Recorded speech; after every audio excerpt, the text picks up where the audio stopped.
সজনে পাতা হ্যাঁ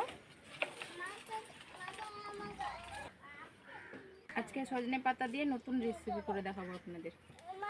সজনে পাতা তোলা হয়ে গেছে, এবার যাই শাকটাকে বেছে নিই। কেন না বৃত্তি আসবে এখন।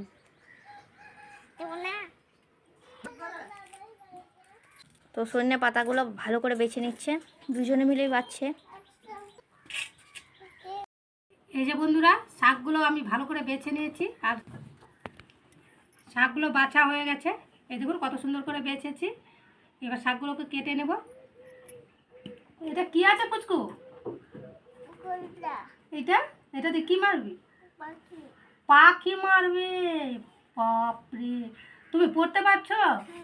কি পড়তে পারছো? একটা ছড়া বলো।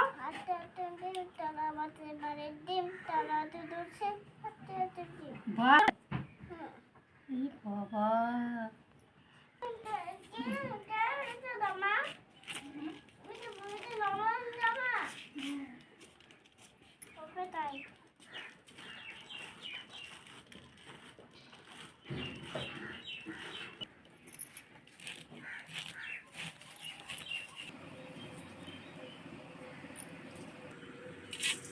কত সুন্দর করে শাকগুলো কাটা হয়ে গেছে।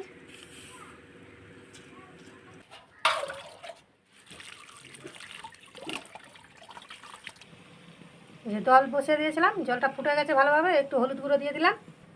এবার শাকটা ধুয়ে নিয়ে এসেছি, এটা দিয়ে দিব। একটুখানি খাবার সোডা দিয়ে দিব, তাড়াতাড়ি সেদ্ধ হয়ে যাবে। এবার পরিমাণ মতো লবণ দিয়ে দিব।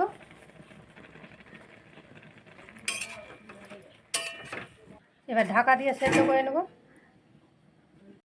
এদের শাকের ঢাকাটা তো তুলেই নিয়েছে, আর শাকের ঢাকাটা তোলার পরে শাকটা ভালোভাবেই সেদ্ধ হয়ে গেছে।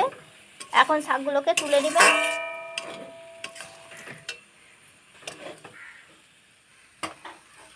কড়াই গরম হয়ে গেছে, এবার সরষের তেলটা দিয়ে দেবো। কাঁচা লঙ্কা আর শুকনো লঙ্কা দিয়ে দেবো।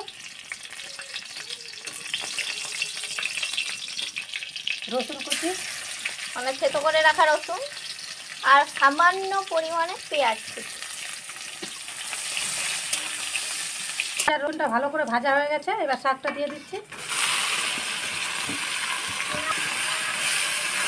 এবার শাকটাকে ভালোভাবে নাড়াচাড়া করে নেবে। এটা দেখতে একবারে শুকনি শাকের মতো হয়েছে, কিন্তু এটা সজনে পাতার শাক।